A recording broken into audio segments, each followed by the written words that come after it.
ओम नीलांजनं समाभासं रविपुत्रं यमाग्रजं छायामार्तंड संभूतं तम नमामि शनिश्चरम्। नमस्कार, स्वागत है आपका आचार्यवाणी में। मैं आचार्य विक्रमादित्य आपके साथ हूँ। आज का विषय हमारा है वृषभ राशि और शनि महाराज 2025। देखिए, वृषभ राशि वालों के लिए 2025 जो है वो बहुत महत्वपूर्ण रहने वाला है। ग्रहों का परिवर्तन का योग है। शनि महाराज की हम बात करने के लिए यहाँ उपस्थित हैं। शनि महाराज इस समय राशि परिवर्तन का योग बनाएंगे और 2025 मार्च में वो परिवर्तन करेंगे आपके राशि के अनुसार से और जाएंगे आपके लाभ वाले भाव में। लाभ वाला भाव बृहस्पति का भाव है और वहाँ पर जाकर बृहस्पति की जो राशि में जाके परिवर्तन करने का योग बनाएंगे तो वहाँ पर विशेष तौर पर आपके लिए कुछ ना कुछ जो योग बनता दिखाई दे रहा है उसको आपको समझ लेना चाहिए। पहले जनवरी से अगर ये मार्च तक की बात करें तो उस समय में जो शनि महाराज हैं वो ताम्र पद के अंतर्गत योग बनता दिखाई दे रहा है। ताम्र पद के अंदर तांबे का पाद लेकर, तांबे के पैर लेकर वो चलते दिखाई दे रहे हैं। राज सम्मान के योग बना के अवश्य कुछ ना कुछ रास्ता बनाते दिखाई दे रहे हैं। साथ साथ बैंक बैलेंस इत्यादि में बढ़ोतरी का योग दिखाई देंगे। लेकिन जैसे ही मार्च में ग्रह परिवर्तन का योग बनेगा वो कुछ न कुछ समस्याएं उत्पन्न करने के योग दे सकते हैं। इसलिए थोड़ा सावधान रहते हुए कार्य करना चाहिए आपको। जो भी है उसमें विशेष तौर पर मतांतर के योग बनते दिखाई देंगे। चीज़ों में कहीं ना कहीं थोड़े आप जिद्दी भी होते दिखाई देंगे। जिद से बचने का आपको लगातार प्रयास करना चाहिए। इस समय में ग्रहों का परिवर्तन का योग जो बन रहा है वृषभ राशि वालों के लिए, इस बात का ध्यान रखते हुए करें। देखिए, बाकी जो ग्रह हैं वो आपके लिए लाभ के योग बनाते दिखाई दे रहे हैं, लेकिन इस बात को समझ लें कि शनि महाराज जो हैं वो 2025 में जो परिवर्तन का योग बनाएंगे, यानी जब 29 मार्च को परिवर्तन का योग बनाएंगे तो वो लोहपद में चले जाएंगे। उनके पैर जो हैं वो लोहे के हो जाएंगे और ऐसे में जो लोहे के पैर के जो शनि महाराज हैं वो कहीं ना कहीं कुछ विवादों में व्यक्ति को खींचने का प्रयास करते हैं। यानी आपके जो पैर हैं, जो कहीं ना कहीं जो कदम हैं वो आपको कहीं ना कहीं बनते बनते लाभ की स्थिति में कुछ रुकावट उत्पन्न करने के योग दे सकते हैं। तो ऐसे में कुछ खास तौर पर आपको ध्यान रखना चाहिए, कुछ उपाय करने चाहिए। शनि के स्तोत्र का पाठ करना चाहिए, शनि के मंत्र का जप करना चाहिए। ये आपके लिए बहुत ज़रूरी रहेगा। अन्यथा शनि महाराज आपके लिए इस समय जो परिवर्तन का योग बनाएंगे वो विशेष तौर पर कहीं ना कहीं कई मामलों में आपको पीछे खींचते दिखाई देंगे। ऐसे में शनि महाराज का 11वें भाव में जाना जो होता है राशि के दृष्टिकोण से, वो विशेष तौर पर कहीं ना कहीं आपके लिए कुछ परेशानी उत्पन्न करने के योग दे सकता है। वैसे कई बार ज्योतिष के अंदर दृष्टिकोण से कहा जाता है कि 11वां, 10वां और 11वां भाव शनि का अपना होता है, लेकिन आपकी राशि के दृष्टिकोण से वहाँ जो राशि पड़ रही है वो बृहस्पति की राशि पड़ रही है। और शनि और बृहस्पति का जो राशि का संबंध है वो विशेष तौर पर समझे, एक दूसरे की राशि में जाकर शनि और बृहस्पति कभी अच्छा कार्य नहीं करते हैं। कहा जाता है इसके पीछे एक बहुत बड़ी कथा भी है, उस कथा को विशेष तौर पे हमें समझना चाहिए। क्या वो कथा का योग है? शनि और बृहस्पति का योग जो होता है वो बहुत ज़्यादा शुभ नहीं माना जाता।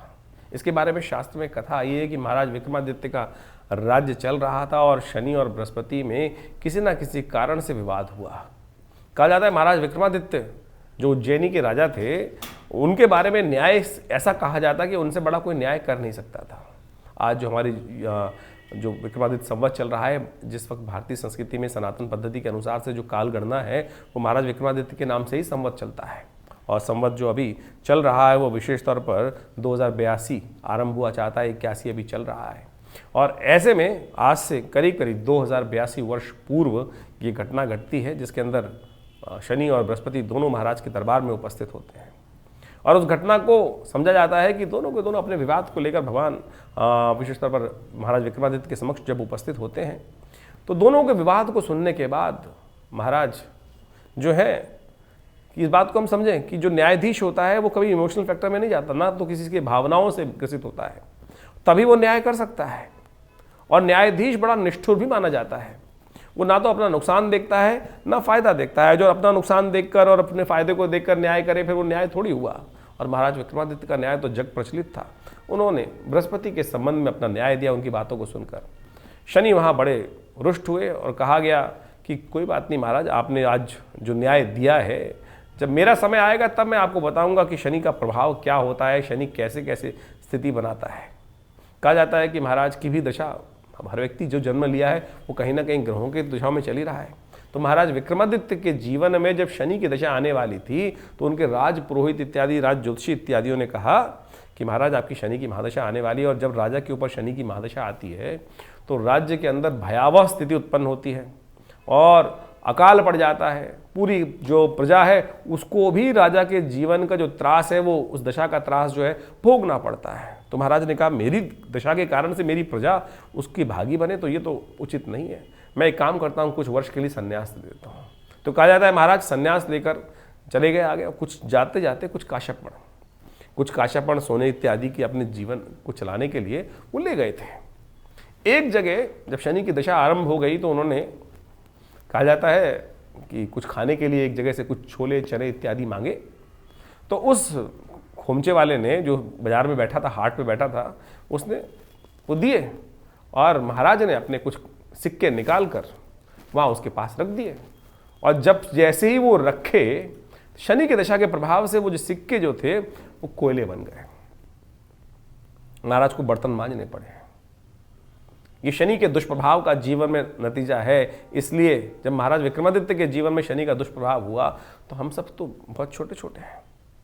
तो इसलिए शास्त्र में कहा गया है कि शनि का प्रभाव बड़ा नेगेटिव भी हो सकता। खैर ये तो उनके जीवन में परीक्षा थी शनि महाराज की। बाद में शनि महाराज जब उनके समक्ष उपस्थित होते हैं तो वो भाव सब ठीक कर देते हैं कि महाराज आपके तो न्याय की परीक्षा ले रहा था, मैं न्याय की परीक्षा के लिए आप पूरी तरह से उत्तीर्ण हुए। उसके अंदर बहुत लंबी चौड़ी कथा है, मैं उस कथा को यहाँ वर्णन करना बहुत लंबा हो जाएगा। लेकिन शास्त्र में समझें कि ऐसी कथा भी विद्यमान है। न्यायाधीश के दृष्टिकोण से इन बातों को हमको समझना चाहिए, और महाराज विक्रमादित्य ने उस न्याय को वहाँ प्रतिपादित किया।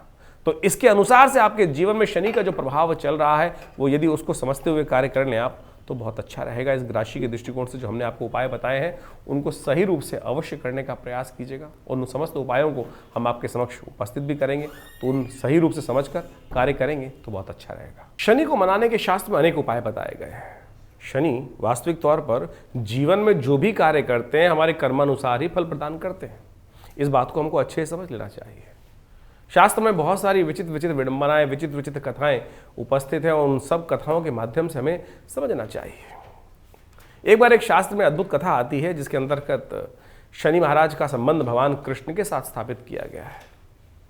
शास्त्र में कहा जाता है कि एक बार शनि महाराज भगवान कृष्ण के काल में बड़े संसार से परेशान थे। संसार से परेशान होकर, क्योंकि हर कोई जीवन में शनि महाराज की बात जब करता है तो शनि भयग्रस्त हो जाता है, और तो और कहीं ना कहीं मन से कहता ही है कि शनि महाराज बड़े क्रूर हैं। कहीं ना कहीं मनोभाव डरते हुए इस बात को मन ही मन रखता है, मुख से तो नहीं बोलता है कि शनि के प्रताप के कारण ही जीवन में कष्ट हुआ। तो शनि इन सब भावों को समझकर एक बार बड़े रुदन करते हुए भगवान कृष्ण के समक्ष उपस्थित हुए, और भगवान कृष्ण के समक्ष उपस्थित होने के बाद उन्होंने अपनी गरुण गाथा जो थी वो विशेष तौर पर भगवान कृष्ण के समक्ष उपस्थित करी, और भगवान कृष्ण से कहा कि संसार में सबसे ज़्यादा लोग जो भी मेरे बारे में बड़े गलत बात करते हैं और हमेशा हर चीज़ का दोष मुझ पर ही मढ़ देते हैं। तो बड़े रुदन में थे, बड़े रो रहे थे शनि महाराज कहा जाता है। तो भगवान कृष्ण ने उनको अपने ब्रजमंडल में स्थापित किया, और वो क्षेत्र जो है कोकिला वन के अंदर आज भी शनिदेव का वो मंदिर जो है वो विशेष तौर पर स्थित है। और कहा जाता है कि भगवान कृष्ण ने ही ब्रजमंडल में उनको वो स्थान दिया कि तुम मेरे सानिध्य में रहो, और जब जो भी ये आशीर्वाद जरूर शनि को विशेष तौर पर वहाँ देना पड़ा, भगवान को आश्वस्त देना पड़ा कि जो भी वहाँ शनि महाराज के दर्शन करने को आएगा उनके जीवन के जो भी कष्ट होंगे शनि उनको परेशान नहीं करेंगे। देखिए कई बार क्या होता है कि जीवन में शास्त्र में तो कहा गया अवश्यमेव भोक्तव्यम कृतम कर्म शुभाशुभम, लेकिन क्या होता है कि कई बार अनायास ही कर्म होते चले जाते हैं, और जब अनायास हो जाते हैं तो व्यक्ति को पश्चाताप करने का मौका भी नहीं मिलता है, और उस पर जीवन में दंड जो है विशेष तौर पर मिलना ही है, निश्चित है वो तो।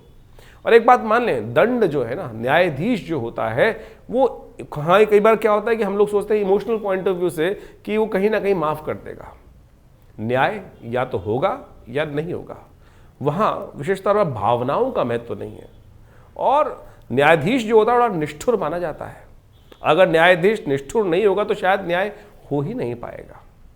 इसलिए शनि महाराज जो हैं वो कहा जाता है तुष्टो ददासि वै राज्यम रुष्टो हर्षित क्षणात्, और उनका जो प्रभाव मंडल इसी प्रकार से है कि यदि किस पे तुष्ट हो जाए, किसी पे संतुष्ट हो जाए तो राज्य तुरंत दे दें, और रुष्ट हो जाए तो राज्य एक क्षण में समस्त प्रकार से हर लें। तो शनि महाराज ने वो बात भगवान के पास रखी, बिल्कुल जैसा आप कह रहे हैं वैसा होगा कि जो आपका भक्त, भगवान का भक्त, भगवान कृष्ण का भक्त, विष्णु जी का भक्त, वहाँ पर जाकर शनि महाराज के निमित्त विशेष तौर पर तेल इत्यादि जो भी अनेक अनेक शास्त्र में उपाय बताए गए हैं, दरिद्रों की सेवा करना, गरीबों की सेवा करना, परित्यक्तों की सेवा करना, हनुमान जी का पाठ करना, ये सब चीज़ें जो भी करेगा उसके जीवन के कष्ट दूर होने के अद्भुत योग बन जाएंगे। और यदि कोकिला वन में जाएंगे ना आप, तो वहाँ बंदर बहुत है। और शनि का एक बहुत विशेष उपाय है जो हनुमान जी के साथ संबंध करता है। वहाँ पर मंगलवार के दिन गुड़, चना इत्यादि यदि वानरों को दे तो कहा जाता है कि शनि के बहुत सारे दुष्प्रभावों को दूर करने के लिए भी बहुत अद्भुत योग बन जाता है। शनि के अनेक उपाय शास्त्र में वर्णित हैं। एक उपाय बहुत विचित्र है, वो भी आपको ध्यान देना चाहिए। यदि शनि परेशान कर रहे हों तो कौवे, जब भी आप भोजन करें तो उसका एक ग्रास निकाल कर कौवे के निमित्त डाल दें।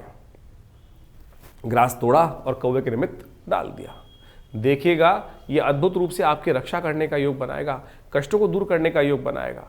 शनि कैसा ही प्रभाव नेगेटिव जीवन में उत्पन्न कर रहे हों, ये तो एक आदत डाल लीजिए। वैसे तो भारतीय संस्कृति में बल विश्वदेव यज्ञ विशेष तौर पर कहा गया, पंचमहाभूत यज्ञ करने की जो बात की गई है बल विश्वदेव, उसमें काक के निमित्त जो विशेषतः बलि नित्यपति निकालने की परंपरा ही है। चींटी के प्रति वो बलि निकालने के लिए परंपरा ही है। श्वान के प्रति वो एक भोजन का हिस्सा निकालने की परंपरा भारतीय संस्कृति में तो विशेष तौर पर रखी गई है। जैसे गऊ और ब्राह्मण के लिए रखी गई है, उसी प्रकार से इन तीन चीज़ों के लिए भी रखी ही गई है।